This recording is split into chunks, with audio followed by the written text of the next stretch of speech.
Continuing on with the engine, I cut a length of chain for the final drive. The information for this is on the internet. 66 pins, which I thought was a very unusual way of counting the links, but it worked.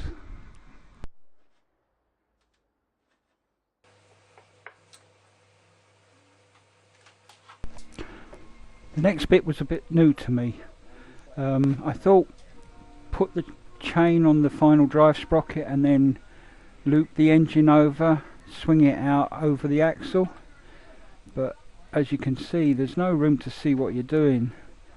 So after a bit of thought I decided that it would be easier to put it on the engine sprocket, oik it into place and then thread it over the final drive sprocket in the wheel.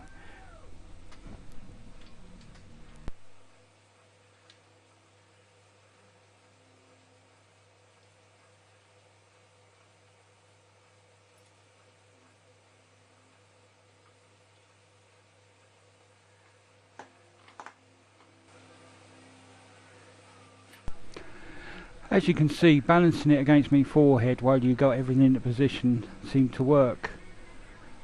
Now all I have to do is tension the chain. There's an eccentric on the axle that you turn until the chain has a nice bit of tension in it. Here I actually feel for the tension down at the side of the engine. It was only later realised that you can actually get a better feel for it in the vents from behind the wheel.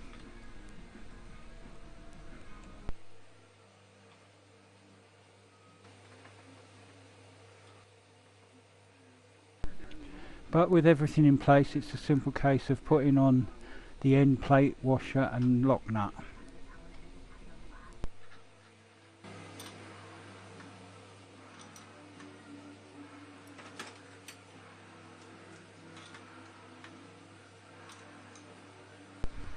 Here I'm keeping an eye on the chain tension as I do up the nut, just in case it gets silly tight.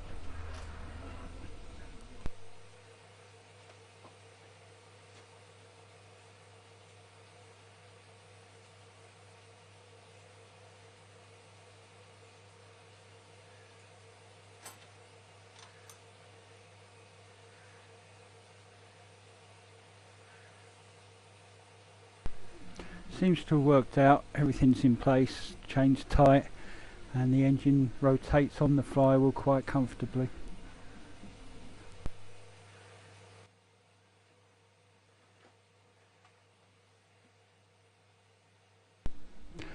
The exhaust was given a nice coat of black high temperature paint and screwed into place loosely.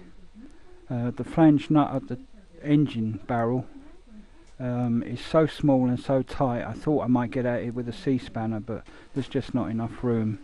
So I ended putting it on with a screwdriver, tapping it into place, and then the final nip up done tapping it with a hammer.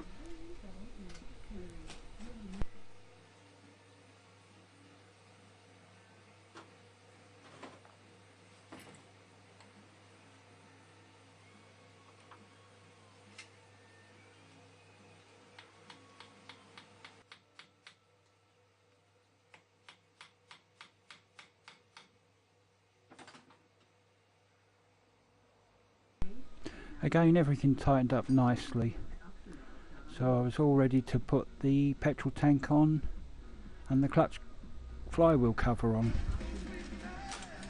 But then I realised that the petrol tap didn't have the end plates on it, you know, to grip with your fingers so you can pull it on and off.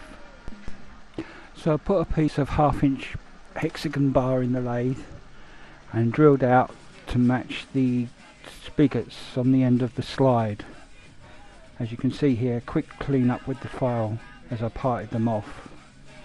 So they're basically just hexagonal washers that are tapped over these little spigots on the end of the slide and then riveted over so that they don't come off.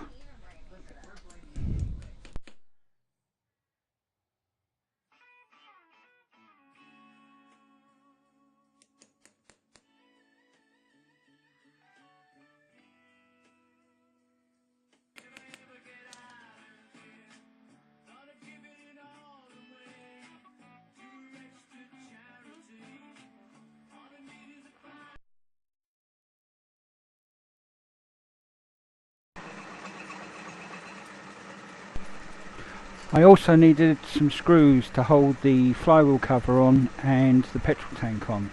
These never came with the bike originally. The petrol tank was tied on with a bit of wire. So again, bit of 1/2 inch bar in the lathe, turned down to 1/4, and then the end threaded to match the casing thread, which in this case was a 1/4 cycle thread. This just shows how useful it is to have a lathe in the workshop. This lathe is over 100 years old and was originally just a treadle lathe, didn't even have an electric motor on it, which of course I converted very quickly. If you've ever used a treadle lathe, you know what I mean. But even at this age, it's still useful for turning down screws and nuts and bolts and all assortments of stuff that you would wait weeks for if you had to order them.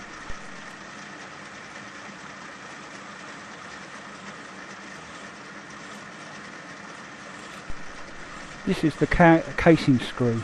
It's actually countersunk into the casing and then domed on the outside with a screwdriver slot.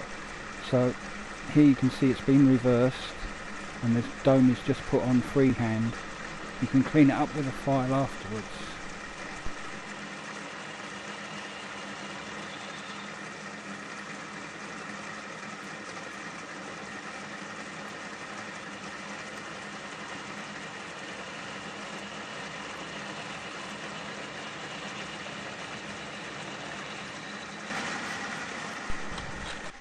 The small screws for the petrol tank were made in exactly the same way, only they're cheese head instead of domed.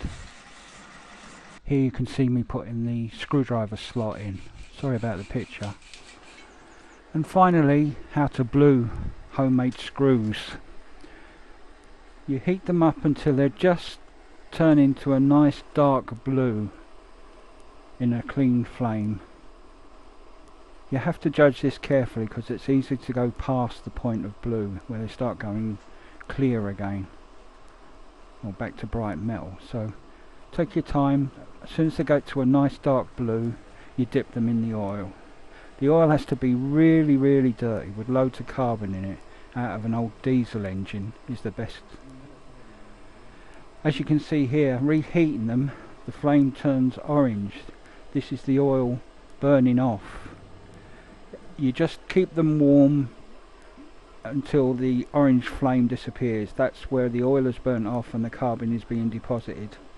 And then you plunge them back into the oil and repeat 2 or 3 times to give a nice dark coating, as you can see here.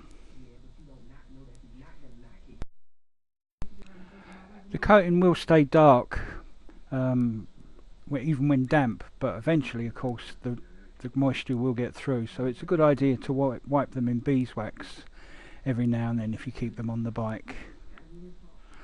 Anyway, thanks for watching.